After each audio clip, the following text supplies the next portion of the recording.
a little part of me still, and running away won't kill. But I won't slow down, I won't slow down, I won't slow down. And I didn't get this far by hiding from life in the dark. And I won't go down, I won't go down, I won't go down. I wrecked my life, resurrect my life. I wrecked my life, resurrect my life. I wrecked my life, resurrect my life. I wrecked my life, I wrecked my life.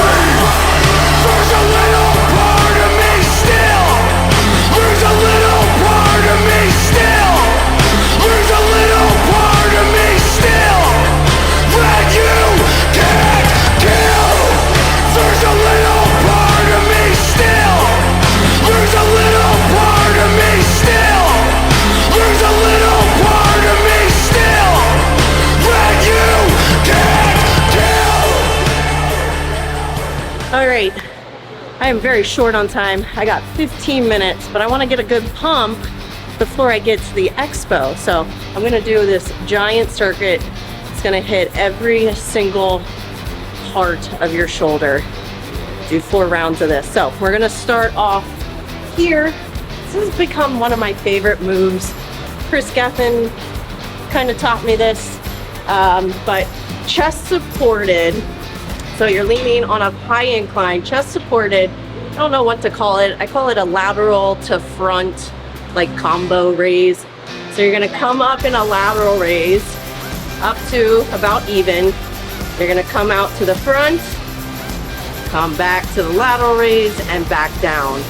So that is 1 rep. Aim for about 8 to 10. And then when you can't do any more of the combo, and try to actually, don't just go into this like arcing move. Make it like lateral raise front, back down, instead of like a kind of a weird front raise. So do 8 to 10 there, and then you're gonna keep the weight and just rep out the chest supported lateral raises till you can't do any more. You should be able to do more because this is a lot harder of a movement because there's more time under tension in that like isometric range. Go to failure on that. Then I'm gonna head over to these cables. If you don't have the availability to switch between stuff, you can actually just do these with a dumbbell back on that chest support. We're gonna start with lying face pulls. They happen to be my favorite, so that's why I choose to do these over dumbbells. Lying on the ground, keeping your back flat, and as you pull, you're pulling, your hands should be up above your head, and then pointing those thumbs back. I almost try to touch my thumb to the ground. So this is basically, well, it is a cable face pull, but lying. And then I'll show you the dumbbell version right after. After you get about 10 reps of that and you can't go anymore, you'll then go from this lying position up to a seated position, and you're just doing like a high wide row, pulling straight back to your shoulders, hitting those rear delts again. All of these, anywhere between 8 to 12 reps of everything. Stick around that 10 to 12 rep range. Then we're going back to our dumbbells, finishing off with a standing shoulder press. I do as many strict presses as I can. It's generally about, after all of this, I get about 6, maybe 8. I'll add a little bit of a cheat rep, add some push presses just to try to get a couple more out. Whatever weight you're using, I was just using 30s and 35s. You're gonna drop one of them, and then you'll just hold the dumbbell and make like a little diamond, and then you'll just do front raises from here. Again, since we're not changing the weight, that one going to failure. Do this circuit 3 or 4 times. Oh, I gotta show you my substitution. You can't get to a cable machine. You can replicate that face pull and the wide row just using dumbbells. So the face pull, you'll be on a little bit lower of an incline. You're gonna have the dumbbells out here, and you're just replicating the same movement as you did with the cables, except you're pulling the weight up to your head instead of pulling the weight down to your head like we were doing with the cables. So go much lighter than you normally do. So it should look just like this.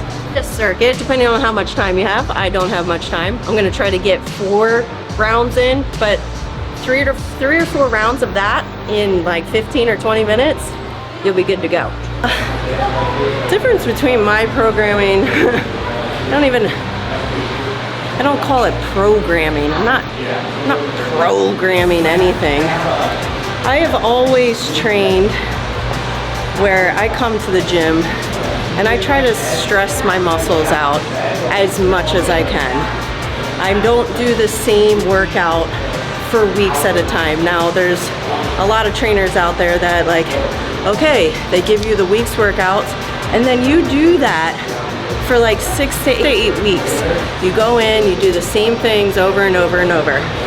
Now I get that philosophy, I get why they're doing it.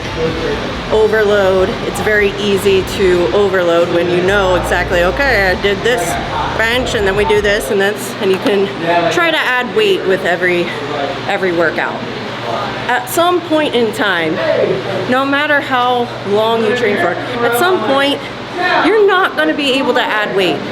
If I was able to add weight every week or every month, I should be able to bench like 700 pounds by now. I've been training for 20 years. At some point, your body's going to limit you. Like, this is all that you got. There's not much more going. And you're not going to be able to go into the gym every single day and move heavier weight to overload. So I stress my muscles out in so many different ways, using drop sets, using 1.5 reps, using giant sets, supersets, pause reps, time under tension, all sorts of banded pulsing. I throw so much adversity at it that I don't give any option but for the muscle to grow. I also love a ton of volume. We do heavy things, but I've always been a trainer that is very in tune with the body. You know, if I'm on something and it feels good, there's no rhyme or reason. There's no rule book that says like, okay, you do 3 sets, 8 to 10 reps and move on. If something feels good, you can keep going. There's no rules against like staying on something because it feels good. If the muscle is being trained and you feel it and it feels good, I always keep going. I used to do like 6, 7 sets of stuff, but every week's a little bit different. Mine is not boring. It changes all the time, and I keep it fun. Why am I bent over a bench? It could only be 2 things. The first thing it could be is my 780-pound dominatrix is mere minutes away and expects me to be ready for our weekly session. You just ground and pound. That's what she says. I know. I'm the ground in that You case. know where you wanna be, boy, let's go! Lungs of a lion, breath of a beast, move like fire, destroy and repeat!